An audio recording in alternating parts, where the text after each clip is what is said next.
Previamente en Alan Wake, Alice ha sido secuestrada. Allan, ayúdame, por favor. ¿Alice? Hará lo que le diga si quiere volver a ver a su esposa. Solo puedo contárselo a mi agente, Barry. ¡Demonios, Barry! ¡La asesinarán! Eres mi mejor amigo y me preocupa que estés volviéndote loco. El rescate es un manuscrito que supuestamente he escrito yo, que se hace realidad ante mis ojos. Ya pasó, justo como estaba en esa página. Tan oscuro. Solo he encontrado algunas páginas sueltas. Me entregarás el manuscrito completo. En 2 días se cumple el plazo límite. Encontré las páginas del señor Wake. Linda chica. No entiendo cómo Rose consiguió ese manuscrito. No lo sé, tendrá sus fuentes. Ya te dije que fuiste muy duro con ella. Escucha, acabo de encontrar unas cosas interesantes mientras estaba investigando. Sí. Señor Wake, soy la alguacil Breaker. Escuche, llegó el agente Nightingale del FBI. ¿FBI? Está ansioso por hablar con usted. Será mejor que venga a la comisaría. De acuerdo, voy ahora mismo. Acabemos con esto, ¿sí? Help you folks? Name's Randolph. I'm the manager. We're looking for Rose. Works as a waitress down at the diner. Rose, sure. Nice girl. Who wants to know? I'm Allan Wake. The writer, huh? I heard on the radio you were visiting. Well, I'll show you her trailer. That Rose, she's a nice girl. Always pays her rent on time. As I was saying, Al, I found all sorts of weird stuff from the local newspaper's archives. This place is crazy. Disappearances, mysterious deaths, urban legends come true, and, get this, most of this stuff takes place around Cauldron Lake. Well, you ain't wrong, mister. The Indians thought the lake was a doorway to the underworld. I'm the God-fearing type myself. I don't hold with that sort of thing. Yeah, okay. Anyway, there was an island there owned by a guy called Thomas Zane. Now, some of the articles I found about him make him out to be a famous writer, but I ran a bunch of searches, couldn't find a single thing he wrote. Zane was heavily into diving, so much so that the place came to be called Diver's Isle. But the volcano under the lake erupted in 1970, and Zane went down with the island.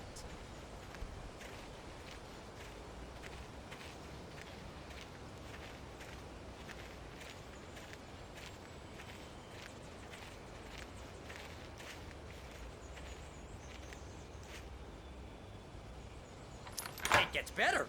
A local girl, Barbara Jagger, drowned in Cauldron Lake just a week earlier. They were lovers. Sure, Jagger's a local spook store. The Scratchin' Hag. Comes for you in the dark. Childish stuff like that. Anyway, Al, I'm just getting to the best part. All of the articles about this stuff were written by Cynthia Weaver. I asked around, and she's that crazy bag lady you met. What, the lamp lady? She can be a little loopy, but she's not homeless or anything. Yeah, anyway, she knew both Jagger and Zane before they both died, and she had some kind of a breakdown.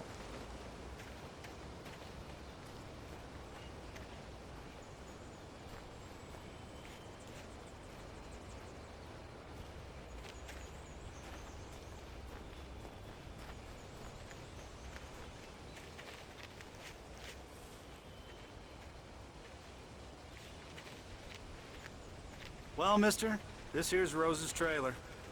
You mind me asking what you want with her? We're just here to talk to her, pal.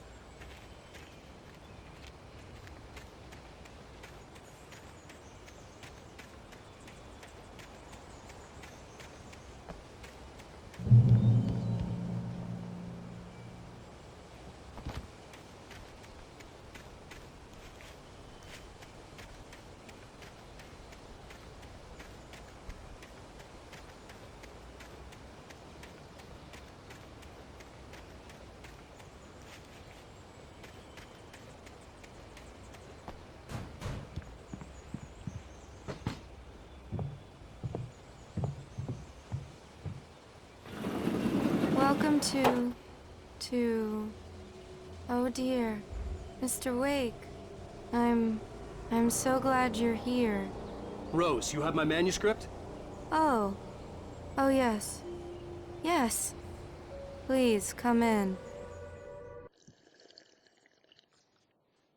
¡Hey! ¡Qué rico está esto! Rose, Sí, mi manuscrito. Voy a necesitarlo. lo entiendo. Sé lo que necesita, una musa que lo inspire. Oh, por... Barry. Ella jamás lo ha tenido. Sí,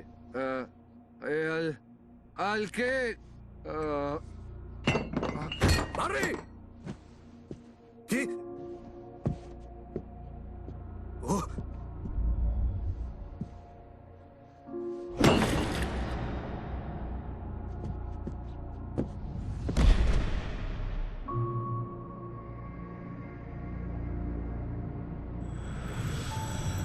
Vine por ti, bajo la piel de mi bárbara. No tengo fuerza para detenerla, debes encender las luces. Le prometí que vendría a visitarlos a usted y a su hermosa esposa. Debe terminar lo que ha empezado. Insisto. Debes encender las luces. Enciende la luz. Ve a trabajar, pequeño.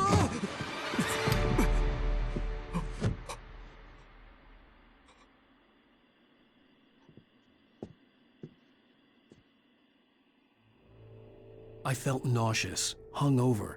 Only anger kept me going. I can't tell reality from dream anymore, but it seems I have an imaginary editor to help me. She's an old woman in a funeral dress. I call her Barbara Jagger. She's very strict. I'm writing faster and faster. My manuscript is being heavily revised. The edits are getting very aggressive, and each day there's less of me and more of her. I hate it, but I know she's right. She promises me I can save Alice this way. She knows more of this than I do. About the complex incantation I'm attempting. About this place. She's worked with another writer under similar circumstances, Thomas Zane. The genre of the story seems to be shifting. It's turning into a horror story. I'm getting close. I can feel it.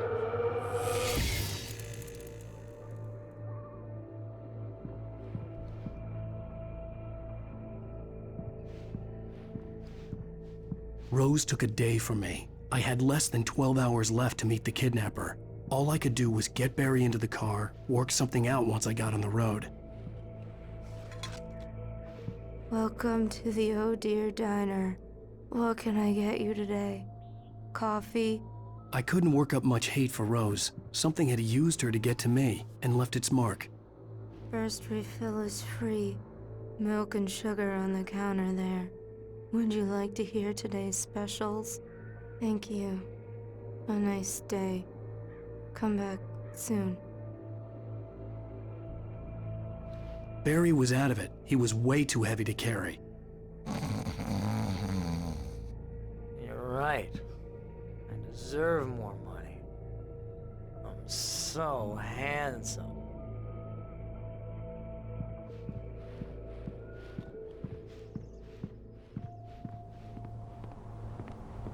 My gun and flashlight were gone. I'd have to find a way to get Barry into the car as quickly as possible. There was no time to waste. Mr. Randolph liked Rose. That little smile she had. How she was still sweet when life had tried so hard to make her bitter. It wasn't any of his business what she did in her trailer. But those strangers, the writer and his smart-ass sidekick, looked like trouble. And they'd been in there for hours, way past her normal bedtime. He reached for the phone and called the sheriff's station.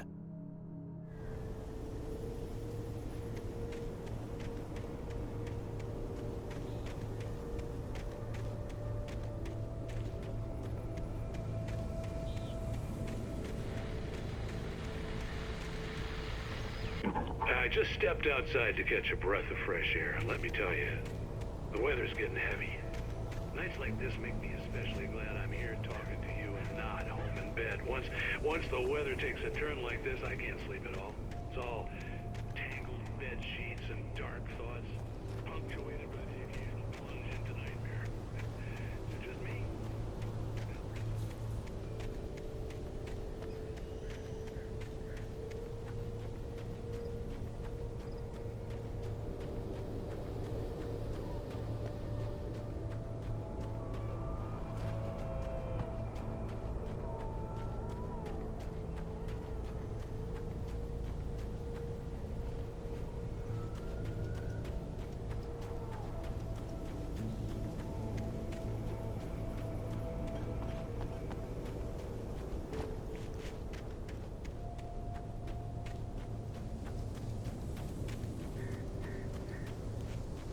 you're gonna get it now. Solo Dios sabe lo que le hizo esa pobre chica. Soy el agente Nightingale del FBI. ¡Arriba esas manos, Hemingway! ¡Queda detenido! Si mueve un solo dedo, le daré un tiro en la cabeza. ¡No se mueva, Spillane!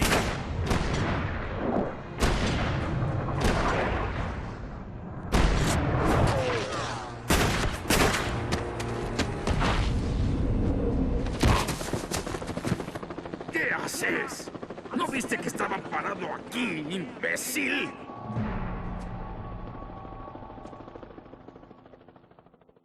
I hated to leave Barry behind, but there was no way I'd miss my appointment with the kidnapper. Give it up, Mr. Wake. Come on. Don't let him get away. Move it, move it, move it.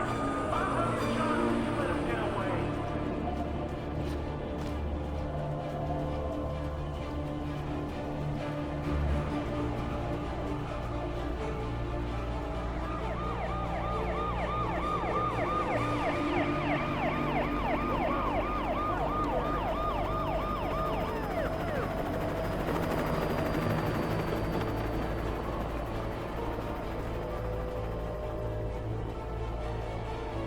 Stop running!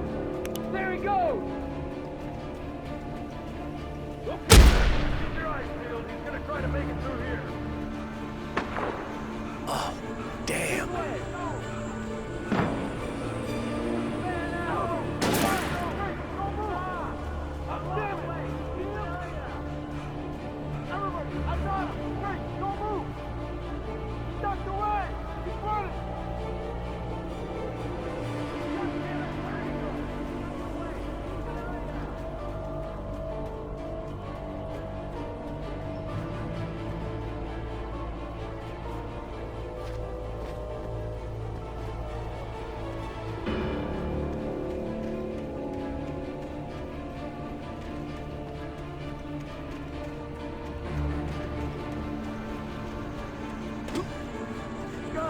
Come on, guys. We need to head him off.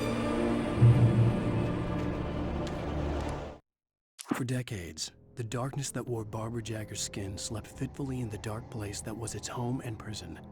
It was hungry and in pain. It dreamed of its nights of glory when the poet's writing had called it from the depths and given it a brief, terrible taste of power and freedom. The rock stars had stirred it from the deep sleep the poet had sunk it back to in the end. When it sensed the writer on the ferry, it opened its eyes.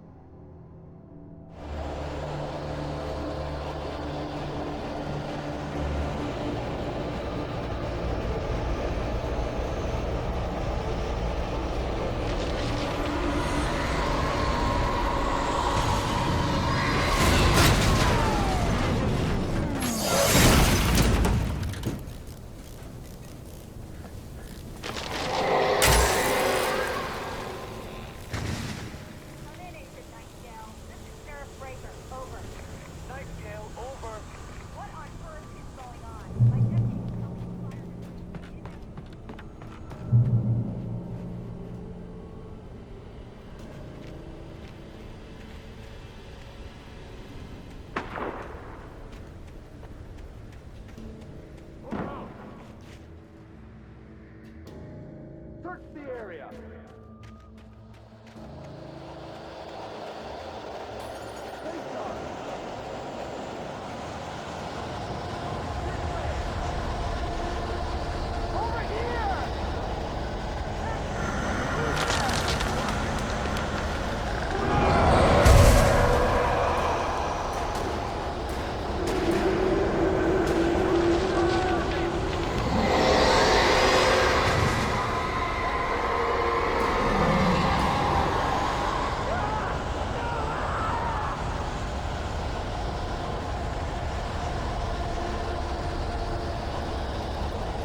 This horror was everywhere I went, circling me. The cops didn't stand a chance. They were after a writer, not a monster.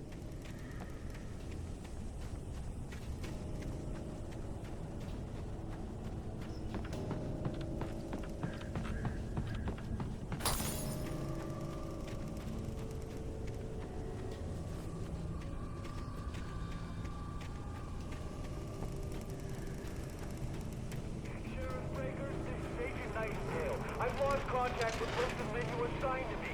It's Wake's doing. Wait, are you seriously telling me that geek writer just took out my deputies? Are you kidding? I mean, have you seen this guy? He wears a tweed jacket. Over. He's the guy we're chasing. If it's not him, who then? Bigfoot? Over. I don't know yet, but I'm not in the habit of jumping to conclusions. That tends to come back and bite you in the ass. Out.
This is James. Mulligan, Thornton, come in. Over.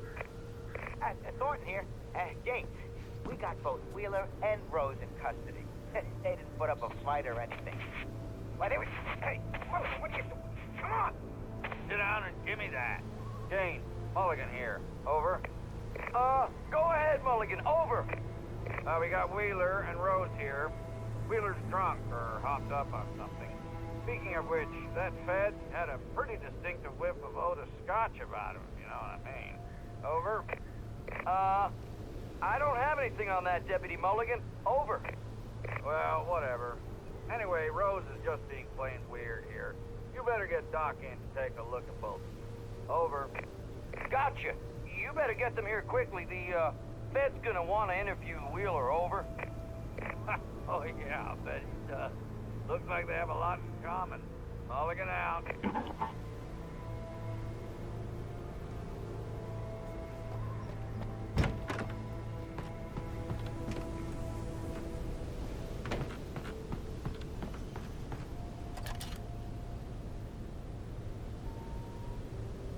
I could see the lights of the radio station in the distance.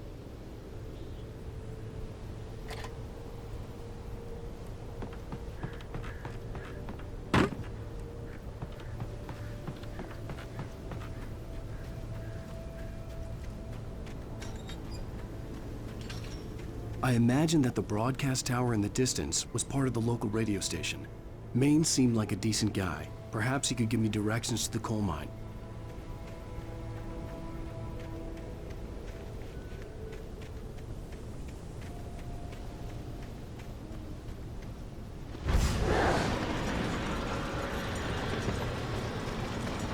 Unnatural shadows clung to the gate. The darkness that was after me was trying to stop me. I wouldn't get through without a light.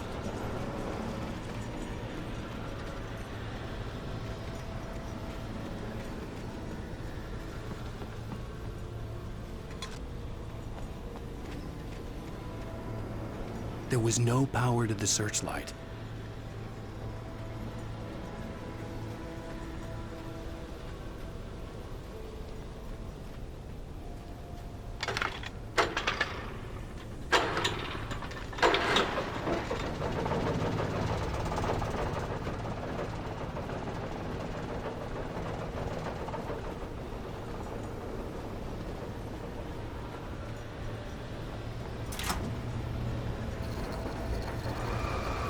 The old generator conked out.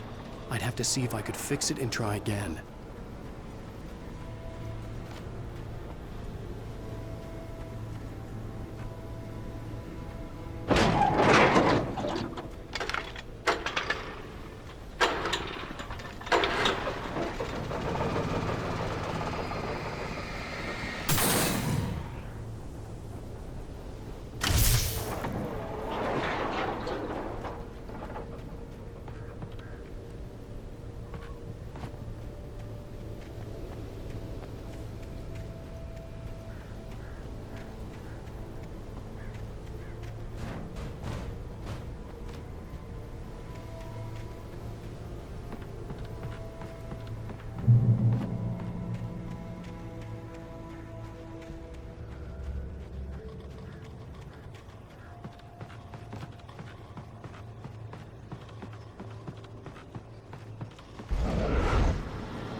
It took me a moment to recognize the flashbang grenades.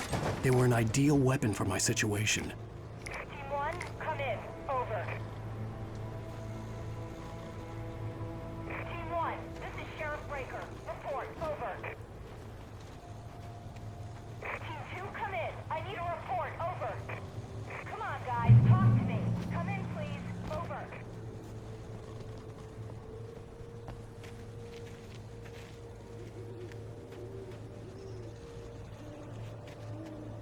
You have the right to commence.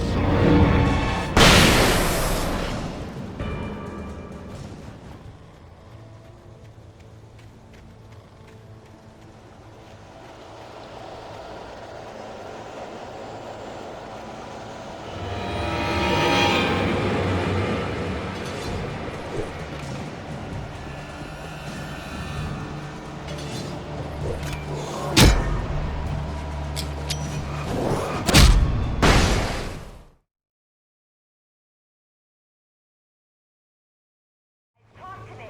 Come in, please. Over.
And here's another call. You're on KBF-FM with Pat Maine. It's Milt Peabody, Pat. What's on your mind, Milt? Well, I live near the trailer park, Pat, and there's a big ruckus going on over there. Well, that's just up the road from me, too. What's going on, do you know? I don't know, but there's a bunch of police cars there, lots of sirens, a helicopter buzzing around, and I think I heard some gunshots. Gunshots? Yes, sir, like from a pistol. So can you find out what's going on? Because it's just next door and they're popping off guns there. They're still shooting? No, it was maybe 10, 15 minutes ago. It sounds serious, Pat. I'm telling you, it don't sound like no party. Well, I'm certainly going to give the station a call, Milt. Okay. You'll hear it here as soon as I hear from them. Okay, thanks.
hoped Maine could lend me a car to get to the coal mine.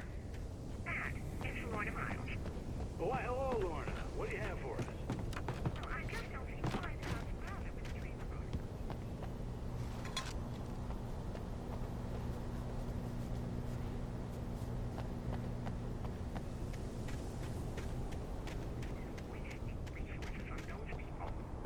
Well, Let the trash sort themselves out.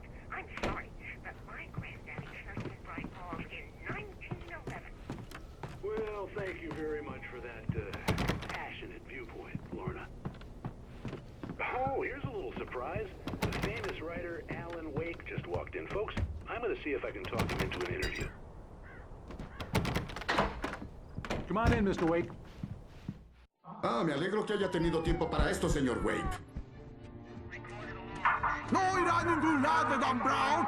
¡Aléjese del señor Maine! ¡No lo lastime! Cálmese todo el mundo. Baje la pistola. Todos somos amigos, ¿no? Tranquilo, Nightingale. Lo tenemos. ¡Madre de Dios! ¿Pero qué carajos le pasa a Nightingale? Hay civiles adentro.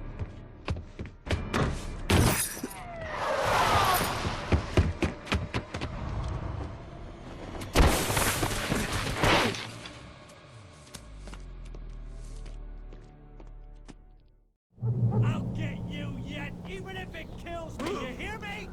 You hear me, H.P. Lovecraft? I had fallen off so many cliffs it was ridiculous. That's what you get for naming a book The Sudden Stop. It was probably good I hadn't had the chance to tell Maine where I was going. I'd have to lose the cops and find my own way to the mine.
Danny had stepped out, but what stumbled back in was something else. Something alien.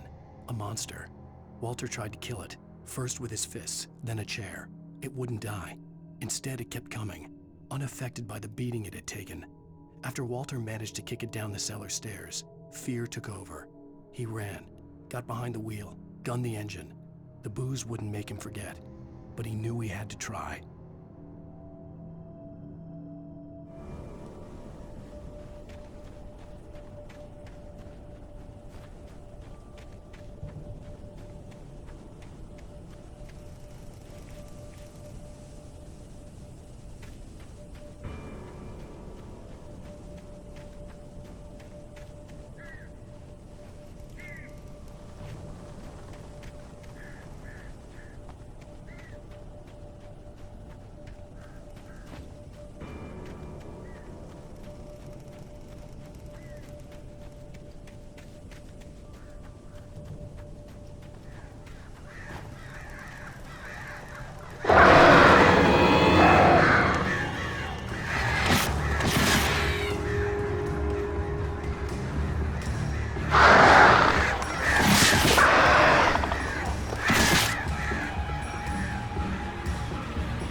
There was no sensible reason for the power company work lights to be here.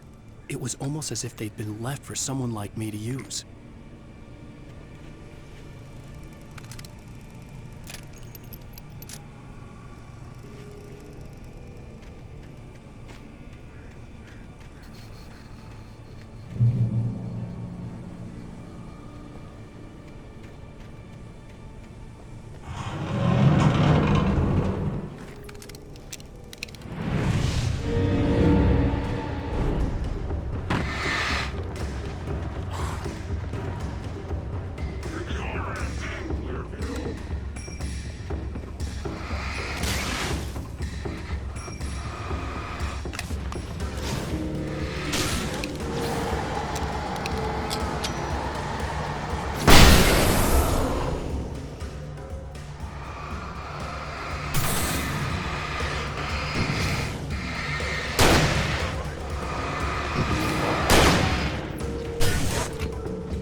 Sarah trusted her gut, and her gut said Agent Nightingale was an asshole. He felt wrong, and it wasn't just the smell of stale booze. It was in the way he flashed his badge, pulled rank, the look in his eyes when he wanted answers. Where was Allan Wake? What was this about an accident? Where was his wife? And most importantly, why did she let Wake go? He wouldn't answer her questions. Federal business was all he'd say.